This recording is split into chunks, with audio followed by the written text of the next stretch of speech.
20h02 chez Louise. Moi, je ne bouge pas, mais je suis accompagné de nouvelles personnes. Je suis accompagné de Marie-Basile. Bonsoir, Marie-Basile. Bonsoir à tous. De Dorian. Bonsoir.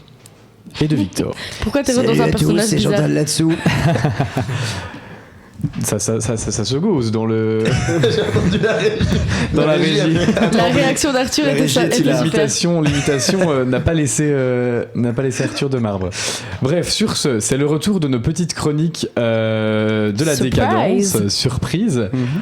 Et c'est Marie qui va s'y coller cette fois-ci avec un thème pas piqué des hannetons, puisque ton thème c'est. Les fourmis. Les fourmis. Donc c'est pas les hannetons. Alors vous allez peut-être être étonnés, mais quand j'ai reçu ce thème, j'étais absolument inspirée. J'ai adoré.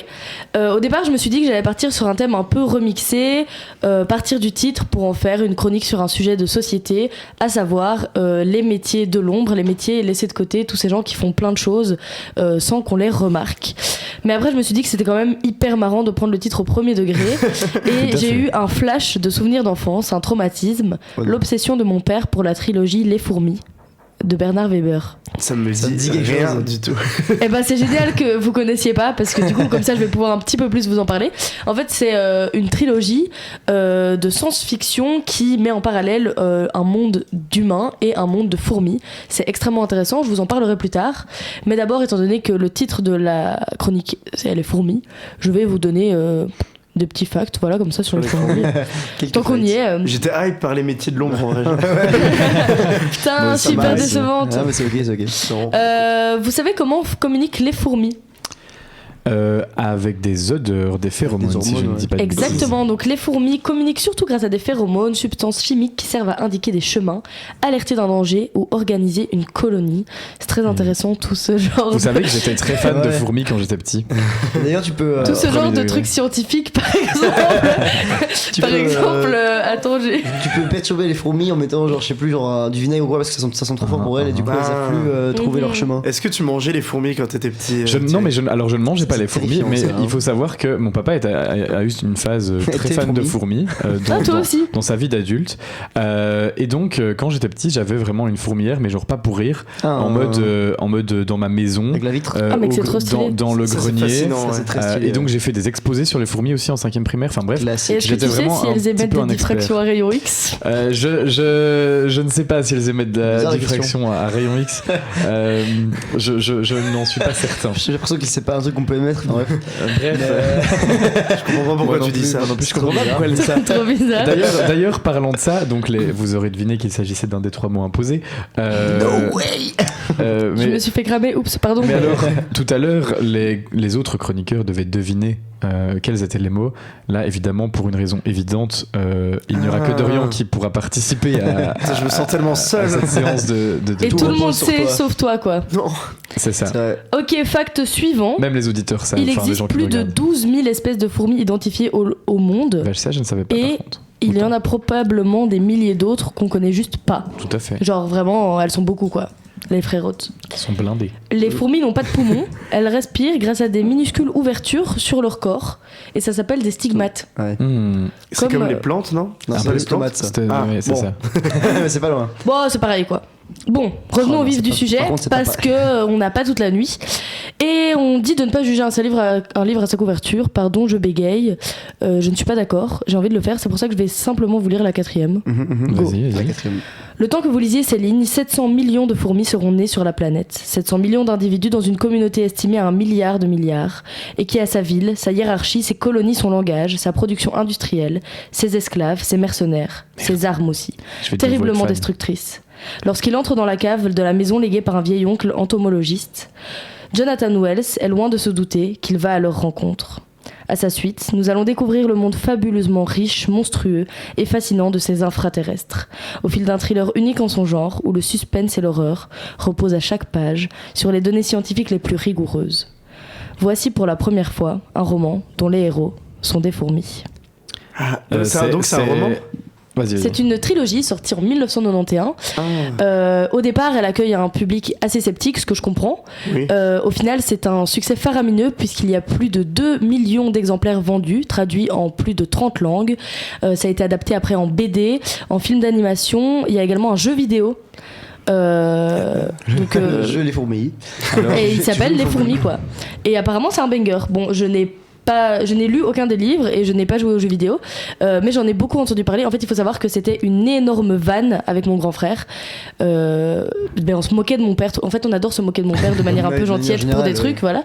Oui. Et le fait qu'il lise une trilogie qui s'appelle Les Fourmis, on était en mode, mais tu es complètement pété du ciboulot, mon pauvre, quoi. Eh ben, pas pour rire, je suis un peu déçu parce que tu m'as convaincu. J'ai ouvert l'application de ma bibliothèque et il n'est pas à la bibliothèque de Saint-Léger, ni aucune bibliothèque de la province de Luxembourg. Et donc, est-ce que tu veux que je l'emprunte à la bibliothèque de Tinny-Louvain-la-Neuve ? Je peux y aller moi-même, figure-toi. Et tu nous garantis qu'elle y est ? Bon, on doit avoir une carte ? Oui, tu dois avoir une carte de membre qui est payante. Après, et tout. Ça coûte cher ? Il s'appelle le pastèque, c'est vrai. Mais lui, il en a parce qu'il va tout le temps prendre des jeux. Ouais. Je crois que pastèque c'est un mot-clé. Non, je l'ai pas. Pastèque, il faut le perdre. Le mec qui sort un mot random. Et donc, comme je vous l'ai dit, le roman se compose de 2 récits parallèles et ces 2 récits parallèles finissent par se rejoindre. Donc, on a dans le monde des humains le fameux Jonathan Wells qui hérite d'un mystérieux appartement. Dedans, il y a une cave qui est interdite d'accès. Il y va et c'est là qu'il disparaît. Toutes les personnes qui vont ensuite partir à sa recherche disparaissent et le roman cherche en fait à retrouver Jonathan, à comprendre ce qu'il se passe. Jonathan. De l'autre côté de l'histoire, on a le monde des fourmis. Dans le monde des fourmis, on suit toute une civilisation organisée comme la société humaine. Il y a des divisions dans la société, par exemple les reines et les princesses qui vivent leur best life, qui font des pyjamas parties full déconnade, et les ouvrières qui passent des nuits à bosser sans se reposer, travail. Elles en peuvent plus. Il y a des guerres comme chez nous entre les différentes colonies. Il y a des organisations presque militaires et politiques. Enfin, c'est vraiment toute une civilisation qui travaille. Et en fait, Bernard Weber, qu'est-ce qu'il a essayé de faire par rapport à ça ? En fait, son livre, c'est clairement une critique de la société. Les fourmis nous servent de miroir pour comprendre nos erreurs, nos bêtises en tant que race humaine. On peut comprendre les agissements de l'humain. On voit des situations de guerre, de domination, de destruction que l'on ne cesse de reproduire au fil des décennies. C'est un peu un sociologue aussi, alors, le mec, ou vraiment juste... Je pense qu'il est fourmilogue de formation. Ah bon? Non mais dites pas que c'est encore un mot. C'est encore un mot. Je deviens fou. Je suis en train de... Je n'ai entendu qu'un seul de mes mots. Je ne sais plus les autres, mais... Ah bah j'ai tout dit. Ah ouais? J'ai complètement zappé. Elle a dit, ouais, mais elle les a enchaînés à une vitesse. J'ai oublié ce que j'avais dit.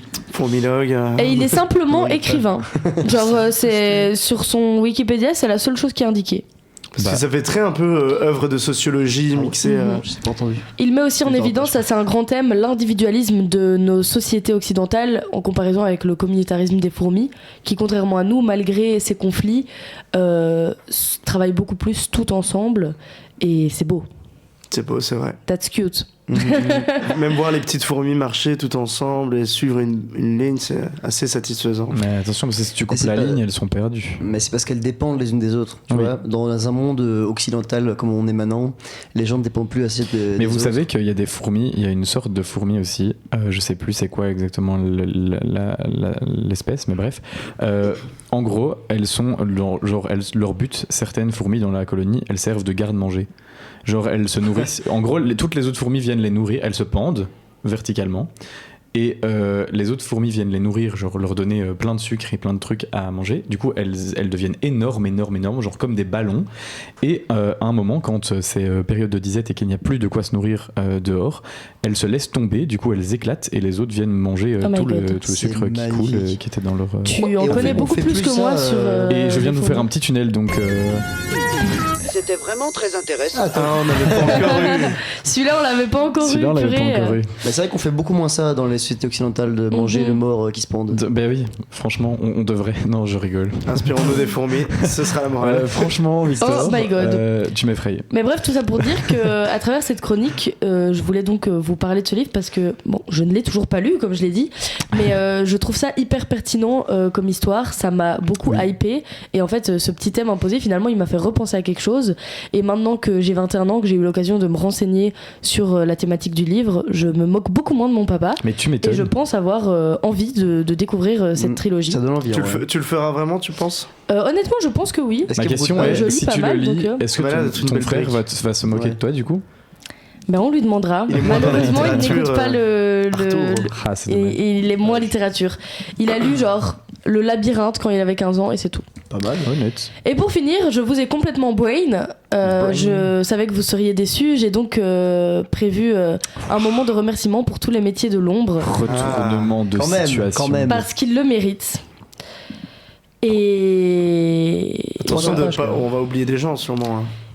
On va oublier des gens, c'est une liste non exhaustive, je préviens. Il existe dans nos sociétés toute une constellation de métiers discrets. Des mains qui s'activent sans bruit. Des regards attentifs qui veillent sans chercher la lumière. Oh, c'est beau. Ce sont les travailleurs de l'ombre. Celles et ceux dont l'engagement quotidien ne fait pas la une, mais sans qui rien ne fonctionnerait. Ils sont agents d'entretien, éboueurs, aides-soignants, aides à domicile, techniciens, ouvriers, manutentionnaires, préparateurs de commandes, chauffeurs, livreurs, agents de sécurité, veilleurs de nuit, standardistes, secrétaires, assistants administratifs. Ils sont agriculteurs, boulangers qui se lèvent avant l'aube, personnel de blanchisserie, cantiniers, agents hospitaliers, brancardiers, techniciens de laboratoire, informaticiens qui maintiennent des systèmes en place et en silence.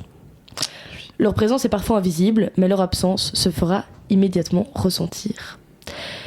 Et donc, voilà, petit moment de remerciement. C'est un moment de recueillement même. Merci à tous. Parler des profs, je le prends super mal. Les autres, tant pis, allez. C'est pas de l'ombre, tout le monde sait que les profs existent. Oui. Bon, les médecins. Oui. En vrai, j'ai pas cité médecin, j'ai cité brancardier, agent hospitalier et aide-soignant, parce que pour le coup, genre, ils sont blindés moins considérés que les médecins, alors que les médecins font rien sans ces gens, quoi. Il faut quand même apporter le blessé jusqu'à la salle d'opération. De fait. Ouais. Et c'est sur ces belles paroles que se conclut ma chronique. Alors, mes trois mots est-ce que tu as rayon X machin chouette, diffraction rayon X, tout à fait. On a parlé de pastèque, on a parlé de... Non mais franchement je pense que tu ne les auras pas parce je les ai très bien placés. Elle les a très bien placés de manière très rapide, elle les a enchaînés tous les deux et ça donnait dans une phrase que j'avais préparée et écrite, genre. Ah mais c'est ça aussi. Mes deux autres mots étaient pyjama party et déconnade. Je n'ai pas le moindre souvenir. C'était les fourmis qui faisaient genre pyjama party, les fourmis reines et princesses qui donc dominent les colonies de fourmis. J'étais en mode elle se tape des pyjama party full déconnade pendant que les autres passent des nuits à travailler. Complètement pareil. Et voilà, et donc mon thème m'avait été donné par Victor, ce que j'ai compris directement quand j'ai vu le mot diffraction à rayon X, par pitié. Même fourmis, c'est très Victor, les fourmis. Vraiment. Prends-le comme tu veux. C'est très nature. C'est très toi. En vrai, je suis un angle plein, donc c'est pour ça aussi. Bref, il nous a mis un énorme blanc, mais c'est pas grave. On va se laisser avec du belge. Cette fois-ci, ce sera Angèle avec What You Want. Et on revient dans 2 petites minutes pour la chronique de qui ? De Victor qui regarde dans le vide. Et une voiture. Voilà. Une voiture devant le studio. Top. Je vais mourir. Bisous. Sur ce, bisous